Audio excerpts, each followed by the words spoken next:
Özbekistan'ın Buhara şehrinden gezimize devam ediyoruz.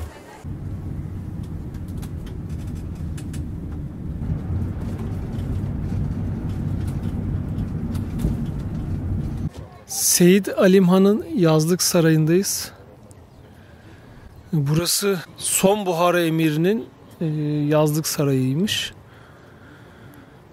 Emir buradan Afganistan'a kaçarak gitmiş. Gittiğinde de yanında birkaç ton, hatta 10 ton diyorlar. Biraz abartı geldi bana ama altın götürmüş ya da o altınları buraya gömmüş. Yani Buhara'ya, ama nereye gömüldüğü, nerede olduğu bilinmiyor. Tabi bu arada kapı çok güzel.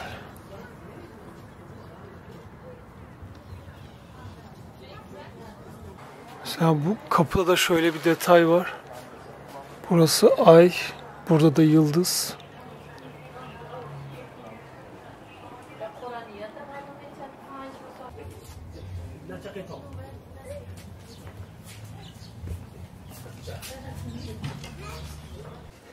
Ta o dönemden gelen bir adet var. Bu sarayın simgesi tavus kuşlarıymış. Hala buralarda görebiliyorsunuz.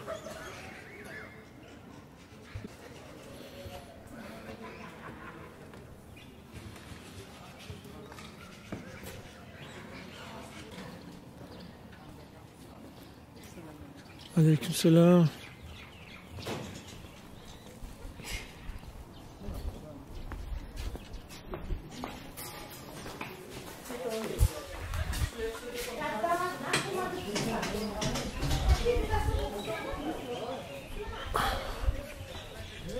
Saraya asıl şimdi girdik.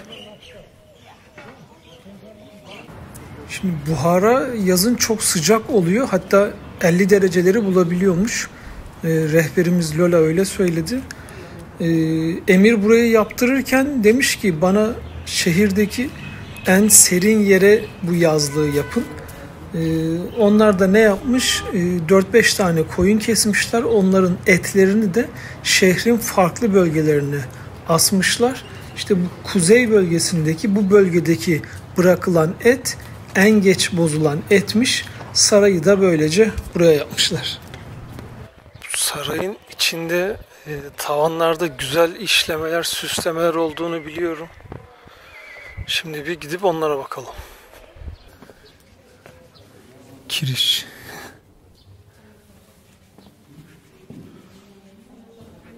Wow.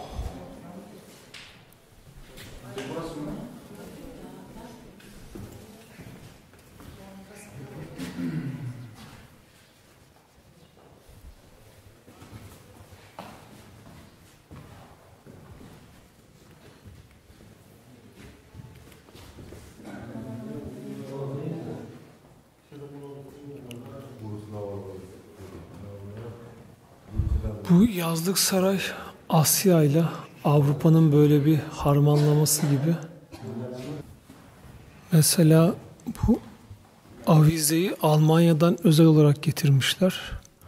Ama Buhara'da o zamanlar elektrik yokmuş. Jeneratör de getirmişler. 1914 yılında Buhara'daki ilk elektrik jeneratörle birlikte 1914'te kullanılmış. Bu avize için. Bu süsler de atlar içinmiş. Böyle hatta atı süslerken bile bazı yerlerini böyle altın kaplama kullanıyorlarmış.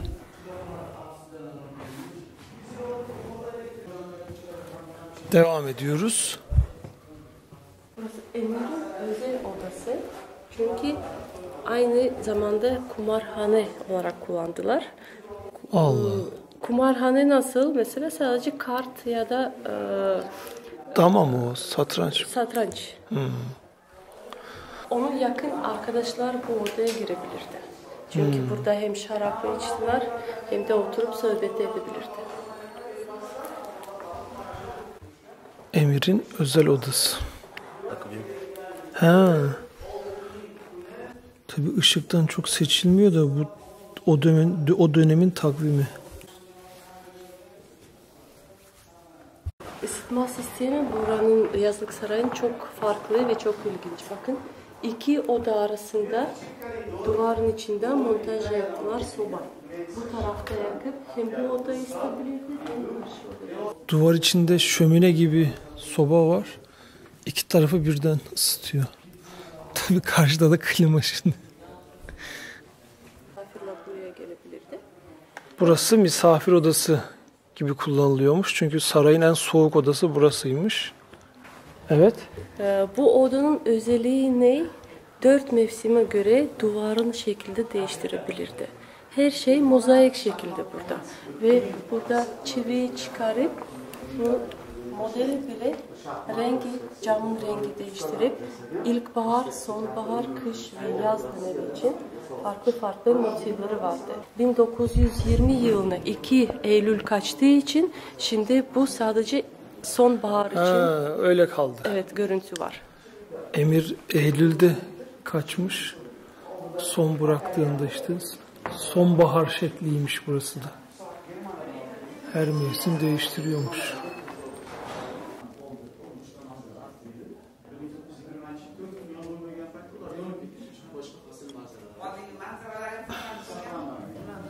Emir'in vazo koleksiyonu da varmış.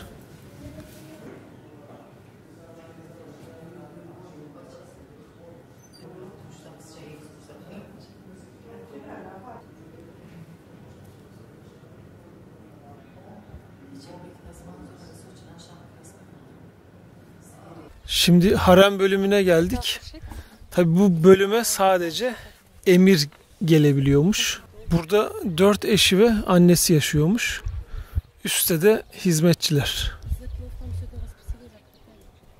Tabii Emir'in asıl haremi Ark Kalesi'ndeymiş. Orada 150-200 tane kız varmış.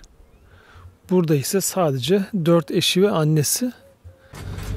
Yazlık sarayı gezdik. Şimdi Ark Kalesi'ne gidiyoruz. Kaleyle ilgili ne söyleyebilirsin bize? Bu kalenin temeli arkeologlar kazı yaparken temeli 4. milattan önce temeli bulunuyordu. Ve bu toprağın üstünde bir tepenin üstünde şu an bir görüntü. Uzunluğu 18 metreye kadar değişirdi. 4 hektar yer alan 3 hektar Bolşevikler komple parçaladılar. Arka tarafı parçaladılar. Çünkü düşündüler Emir buradan kaçabilirdi. Gizli bir çıkış eğer varsa ondan arka tarafı, özellikle arka tarafı bomba atmaya çalıştılar. Ana giriş şu an hayatta sağlam kaldı ve 1 hektar kalan şu an müze olarak kullanıyorlar.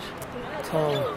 Ya bu kale bayağı büyük. O büyük. Bomba atılan taraf arkada kaldı. Arkada, şöyle bir köşe tamamen yok. Arkadan geçersek orayı da çekeriz. Şimdi ana girişten girip içeride ne var ne yok bakacağız. Bu kule de daha önceden su deposuymuş. Oradan şehre su veriliyormuş. Zamanla tabii artık kullanılmaz hale gelmiş. Şimdi de restore edilip böyle gözetleme kulesi olarak kullanılıyor. Tabii turistler için burada böyle bir devede tutuyorlar.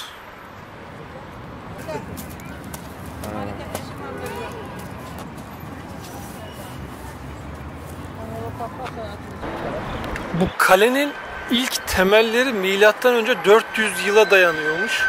Yani çok eski. 2400-2500 yıldan bahsediyoruz. Ama son hali 1800'lü yıllardan kalma. Kalenin girişinde hemen bu toplar var. Bolşevikler zamanında uçakla bu bombaları atıp Buhara'yı komple parçalamışlar.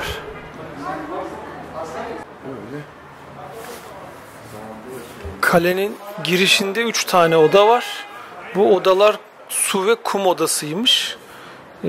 Kalenin önündeki meydanda ya da kalede bir yangın çıkarsa direkt müdahale etmek için.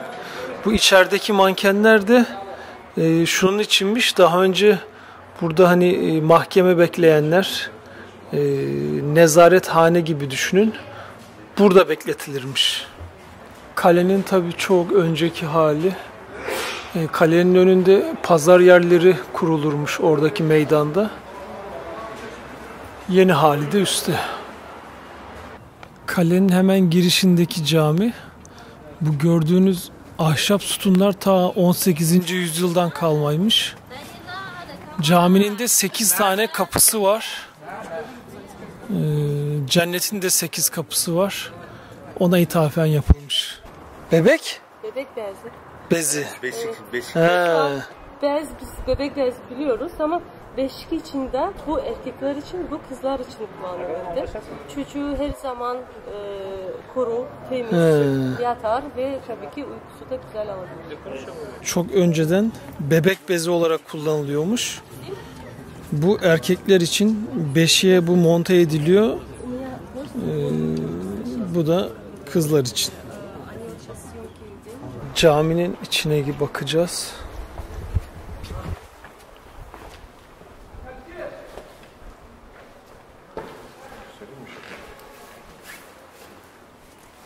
Cami müze şu an değil mi? Şu parça o mihrabın içinde. Bu parçaların hepsi çiçekler aynı şekilde, sadece rengi verilmiş. Bu orijinal hali. Hemen yanındaki de restore edilmiş hali. Sadece üzerini tekrar boyamışlar. Tam restorasyon yaparken bozmamışlar yani.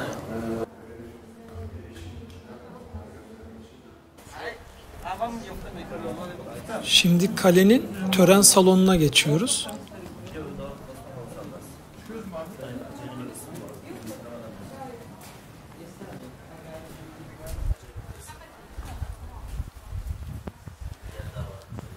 Ve orada tahta, şu an imitasyon taht.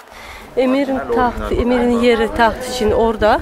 Emir orada oturdu ve tabii ki misafirler geldiği zamanı küçük bir show konser bu avlu içinde yapılmıştı. Burada hazine. Emir'in sakladığı hazinesi mi? Altınları, taşlar, değerli eşyalar ve Emir buradan kaçmadan önce hepsi altınlar buradan yaklaşık 10 ton altınları buradan çıkarmışlar ve dağ tarafına sakladılar. Nerede bu altınlar şu an kimse bilinmiyor. Çok bir grup Rus döneminde bunu bulmaya çalıştılar ama kimse daha hala bulamadı. Ve bakın burada bir aslanın parçası taştan, mermer taştan yapılmış. 2 tane aslan vardı ama biri kaçırdılar ya da Ruslar götürdüler. Tören alanının girişinde böyle bir ufak duvar var. Bunun adı Glomgard. Hizmet dön kapısıymış. O ne demek oluyor? Bir hizmetli gelip işte emire gittiğinde ya da ona bir şey sorduğunda, danıştığında geri dönecek ya, geri dönerken emiri arkasının dönmemesi gerekiyor. Ta işte şu noktadan bu duvara kadar geri geliyormuş.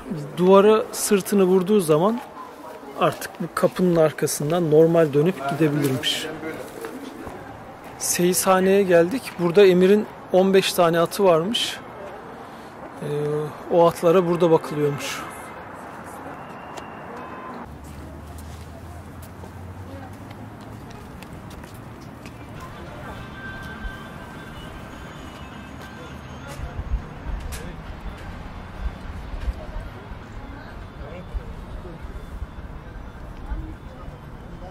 Şimdi selamhaneye gidiyoruz. Orayı ne için kullanıyorlardı? Her gün burada sabah 350-400 kişi yaklaşık toplanırdı ve bu terasa sabah emir çıkardı. Herkesi hizmetçiler, vezirler ona selam verdikten sonra kendi iş başına geçebilirdi. Ondan bu avlunun ismi Salamxona, selamhane. Her sabah emire buradan tüm çalışanlar selam veriyormuş. Burada bir de müze var ama müzenin içinde eser yok. Bu kaleden dosdoğru böyle değerli bir eser kalmamış bugüne maalesef. Şimdi kalenin arka tarafına gideceğiz. Burada normalde giriş hani yasak demeyeyim ama almıyorlar. Biz böyle izinle giriyoruz.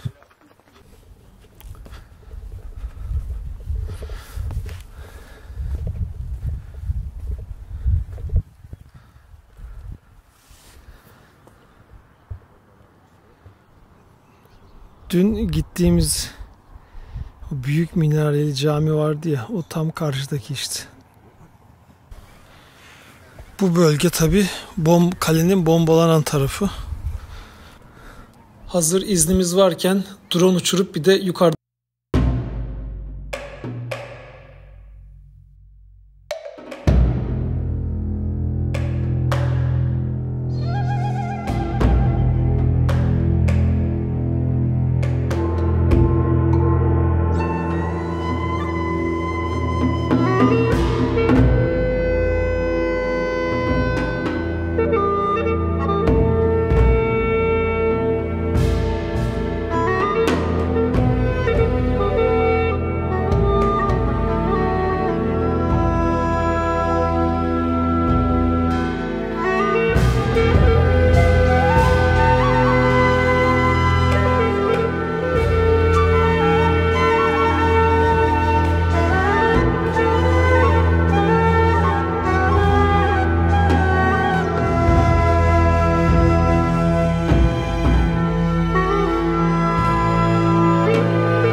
drone'la görüntülerimizi de aldık.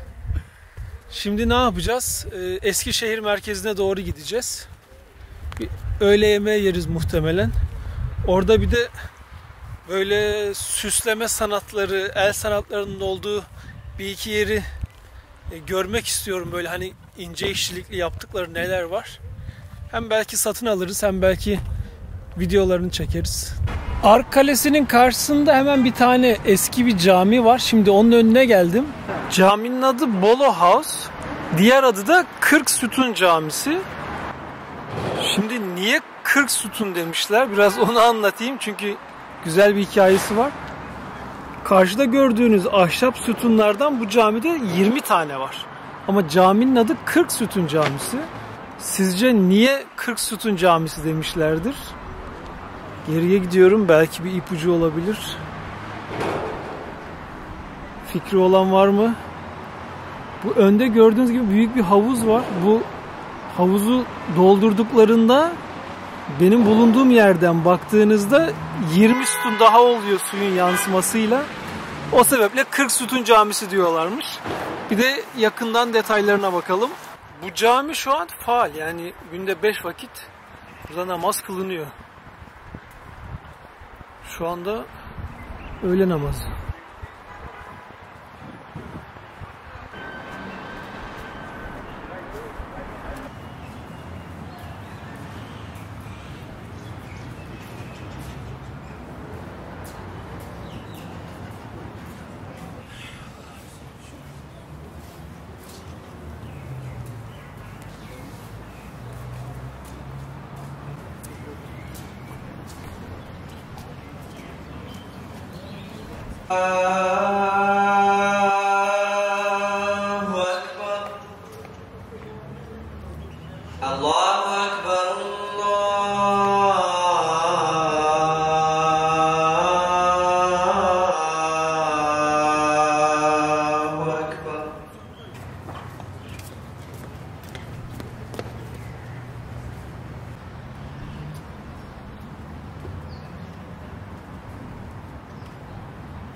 Gördüğünüz gibi cami çok güzeldi.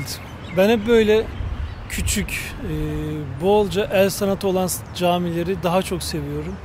Bunu da hep bazı gittiğim yerlerde vurgulamaya çalışıyorum. Öyle kocaman TOKİ binası gibi cami yapmaktansa böyle camiler bence çok daha değerli ve güzel. Öğle yemeğini yiyeceğimiz restoranta geldik.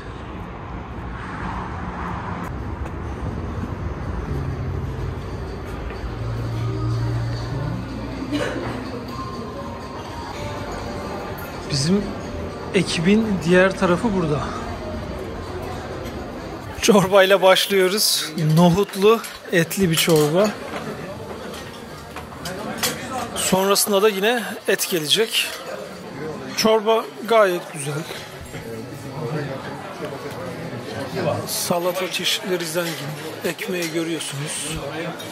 Ama hani Özbekistan'a geldiğinizde öyle çok ekmek yemeye gerek yok. Çünkü yemekler çok zengin.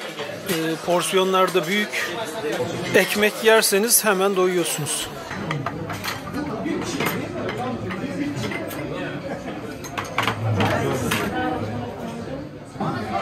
Yani boyutunu anlamanız için elimi şöyle tutayım. Bayağı tepside karışık kebap.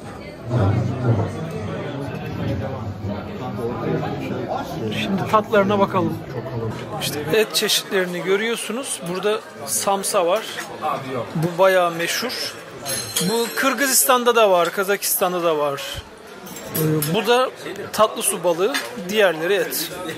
Balık standartta, onun haricinde etler gayet güzel. Tabii yiyemiyorsun yani, o kadar çok getiriyorlar ki. Ancak bu kadar. Ancak bu kadar yiyebildik yani. Ve tepsi azaldıkça üstünü dolduruyorlar, takviye yapıyorlar. Karnımızı doyurduk, şimdi gezmeye devam.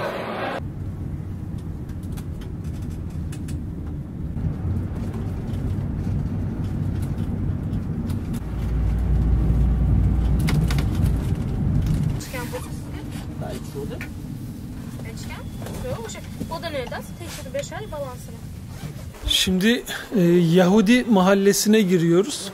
Burada biraz sokakları gezeceğiz. Lola'ya Yahudiler hala burada yaşıyor mu diye sordum. Çoğu ülke dışına gitmiş. Bu arada burada da bir sinagog var.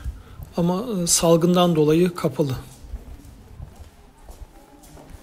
Hiç Yahudi arkadaşın var mı? En fazla 6 kişi burada Özbekistan'da şu an yaşıyorlar. Hepsi arkadaşlar, biri Kanada'da, biri İsrail'de, Amerika'da, onlar herkesi tek tek. 91 yılından, bağımsızlıktan sonra onlar buradan ailece taşımaya başladılar. Çünkü buradan Yahudiler kim, onlar başka memlekete giderse onlar hepsi kendi altınları ya evde sakladılar, hiçbir zaman yanında hiçbir şey götürmediler. Bazı Yahudiler bu kadar akıllı insan oldu. Onlar kendi altınları eritip çiviyi yapmışlar. Ondan sonra bu tahttan yapılan mesela sandık. Bu oraya altın çivileri çakmışlar. Öyle götürdüler kendi altınları. 19. yüzyılın kalan bir ev, Yahudinin evi. Şu an UNESCO koruma altında alındığı için ve restoranla açıldılar. Turizm açıldıktan sonra tekrar bu kapıyı da açılır. Ve farkı olmadı. Müslüman evi ya da Yahudinin evi hiç farkı olmadı. Çünkü kapıda 2 tane farklı zil var. Bu erkekler için. Bu da bu halka bayanlar için. Tamam. Erkek gelirse bu zili çalar. Bu sesi duyunca ev sahibi erkek çıkar. Eğer kadın geldi, ev hanımı görmek istiyorsa bu halkaya çalar. Sesi çok farklı. Sadece erkek hiçbir zaman bu sesi duyunca kapıya yaklaşmaz. Osmanlı zamanında da bizde öyleymiş. Bunu ben başka yerlerde de gördüm. İran'da da gördüm. Hava çok sıcak yaz döneminde ve gölge lazım. Bu amacında dar sokakları yaptılar burada. Tam aynısı İran'ın Yez şehrinde gezdim ki çok sevmiştim orayı. Orada sokaklar böyle daracık çünkü çöl iklimi yaşanıyor. Güneşten korunmak için sokakları dar yapıyorlar ve o aradan da hep bir esinti geliyor şu anda olduğu gibi.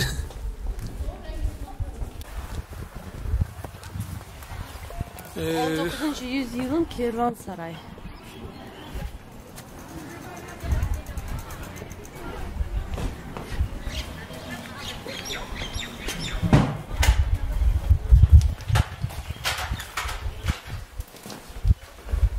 Önceden işte yoldan, izden, develeriyle gelenler buralarda konaklıyormuş.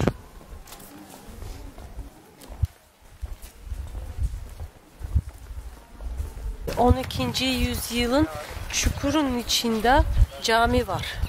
Yo bilmiyorum. Hadi oraya gidelim şimdi. Çukur içinde bir cami varmış. Dün de söylemişti Lola. Bakalım. Kuruymuş lan, helva falan satıyor. Aleykümselam. Yiyesimiz yok. Tane tane sigaralar da satılır. Hala tane tane sigara satılır. Dağ sigara da satılıyor. Halva bu. Ne bu? Ha, helva.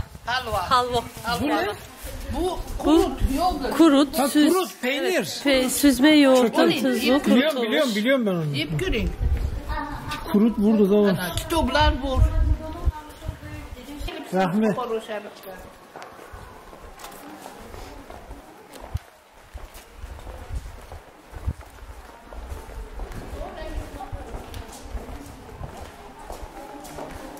Bak bunlar Bunlar bu usta minyatür resmi. Buyurun. Selamünaleyküm. Selamlar. Girebilir miyiz? Video çekebilir miyiz? Ustamız minyatür sanatı. Firuz. Ustanın adı Firuz. Firuz Bey. Firuz abi okey. Firuz abi. Firuz abi diyebilirim. Danışabilirim.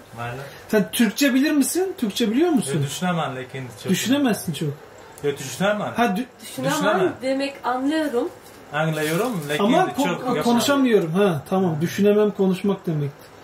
Ben o'zim o'rgandim. Keyin universitetni bitirgandan keyin o'zim individual shug'ullandim. Kopya qildim, o'rgandim usullarini. Tamam. Bu biza Samarqand qog'ozida ishlaymiz. Samarqand qog'ozi bu tut daraxti po'stlog'idan qilingan. Anlamadım, düşünmedim. Samarqand qog'oz. Samarkand'dan kağıt, tut ağacından yapılır. Bu qog'oz juda ham sifatli, shuning uchun shu Samarqand qog'oziga. Bu sanat için en iyi kağıt bu. Bu Samarkand'dan geliyormuş, dut ağacından yapılıyormuş. Men hozir buni yuzini bitkazyapman. Tugayapti bu. Yuzini. Bu mo'yqalam Olmaxon domidan. Olmaxon squirrel. Okey, sen The tail of squirrel. O'shan domidan. Bu Rusiyaniki. Akvarel bo'yoqlar, akvarel Leningradniki, Sankt-Peterburgniki. Tempera. Ana shu bo'yoqlar bilan bu yerda bo'yoqlarni ishlatib bu miniatyura chizamiz. Bu en iyi Rusya'dan mı bu? Yani yaşlısı Rusya'dan mı? Yaşlısı Rusya'nınki. Boyutunu anlayın diye böyle elimi koyuyorum.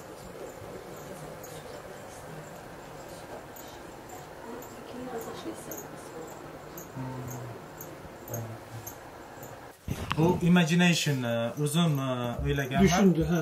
Tarixni o'qidim Ha. va shu kompozitsiyani men yaratdim. Tamam. Masalan bu yerda arqa fonida Buyuk Ipak yo'li xaritasi. Tamam. Ana Sahara desert, Sahroyi Kabir, Pershiya, Iron, Kabul, Indiya, China, Xitoy, Buxoro, Uygur Xiva. var mı? Yo'q, Uygur yok. Şu Çayna'da Uygur bölgesi var. Uygur Türkleri. He. Venice and Morocco. Bu hepsinin böyle hikayesi var mı hepsinin? Har bittasini hikoyasi bor. Wow. Adam Bu yerda yaptıklarını masalan öylesine boşa yapmamış. Polo uyini. Bu eski Polo miniaturdan uyini, ha. kopi, lekin rangini men o'zgartirdim. Tamam. Chunki Buxoro maktabi o'zgacha, rangi bilan farq qilur. Buxoro regioni cho'l zonasida joylashgan desert. O'sha uchun biz rassomlar ko'proq desert color, cho'l rangini ko'proq ishlatamiz. Jigarrang, bir-biriga yaqin ranglar. Monoxrom ranglarni ishlatamiz. Tamam. Bu Buhara çöl iklimi diyor. Onun için kum rengini çok kullanıyoruz diyor. O tonları. Firuz abinin yerinden çıktık.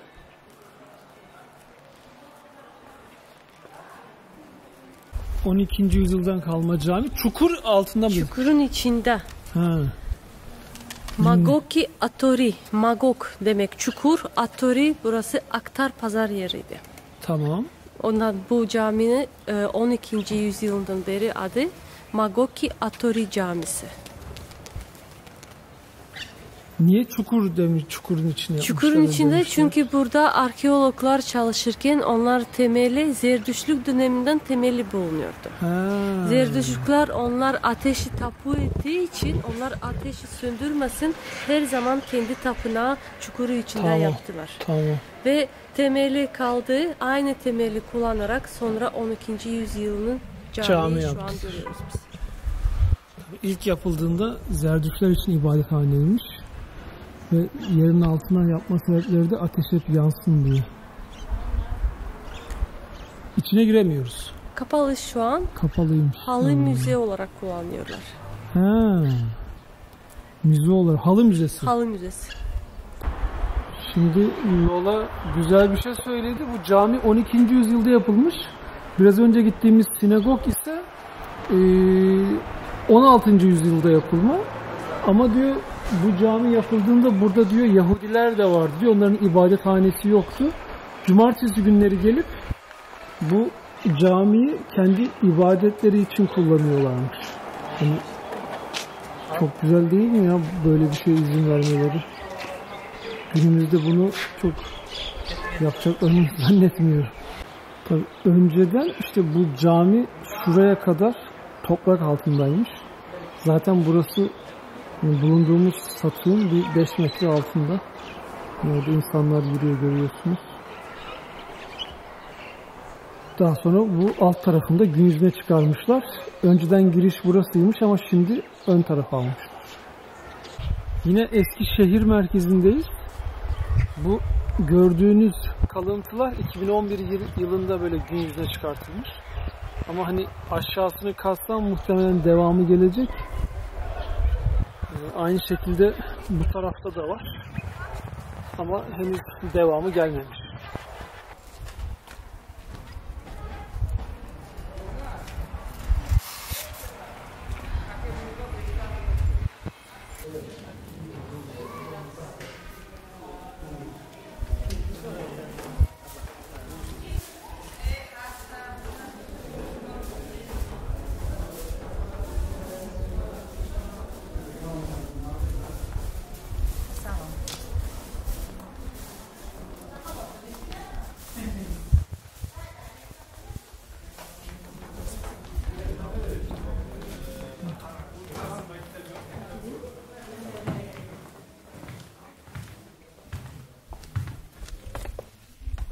Anvar. Sahibi Anvar adı. Ha. Şimdi bulmaya çalışıyorsun. Şimdi Eskişehir merkezinde bir halıcıya geldik. Tabii seviyorum ben böyle şeyleri. Şu ipek çok ince işçilikle yapılmış. Başka örnekler de var tabi. Kasadan ipek halı örneklerini çıkardı. En güzeli şu, en ince işçiliklisi. Hani gördüğünüz gibi fazlasıyla küçük. Ama bunu yapmak 2 yıl sürüyormuş bir kişinin yapması. Yani o kadar ince ki sayılmıyor ilmekler. Fiyatı da tabii ona göre yüksek. $5000 şu. Bu da yine çok incelerden. Fiyatlar benim için yüksek. Çıkıyoruz. Özbekistan'da drone uçurmak için izin almak çok zor ama bizim öyle bir iznimiz var. Bunu şimdi kullanmak lazım.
Tabii akşam olunca hava soğuyor. Hemen üstüne mont giymen gerekiyor yoksa hasta olursun.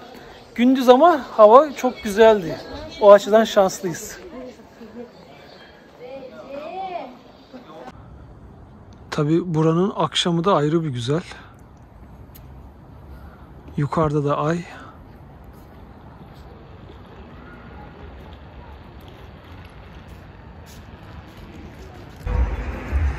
Buhara'daki son akşamımız. Karavan diye bir mekana getirdiler. Hem akşam yemeğini yiyeceğiz hem de ufak bir şov olacakmış. Her şey yolunda.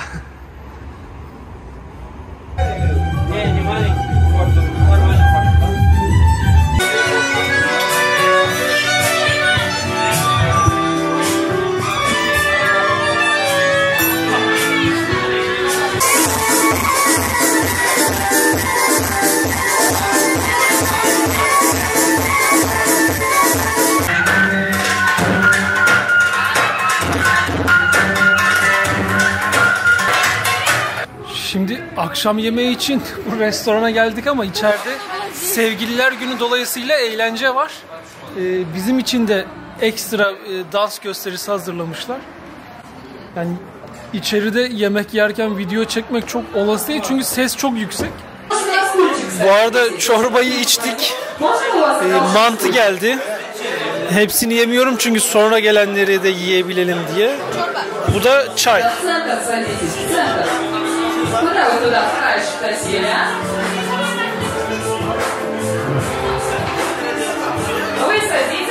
Orada da bir ufak yarışma yapıyorlar. Yemek faslını bitirdik. Şimdi otele geçip dinlenme zamanı. Çünkü yarın Semerkand'a geçeceğiz. 4 saatlik bir yolculuk olacak. Buhara'ya bu ikinci gelişimdi. Birkaç kere videoda söyledim. Burası çok güzel bir yer. Gündüzü ayrı, gecesi ayrı.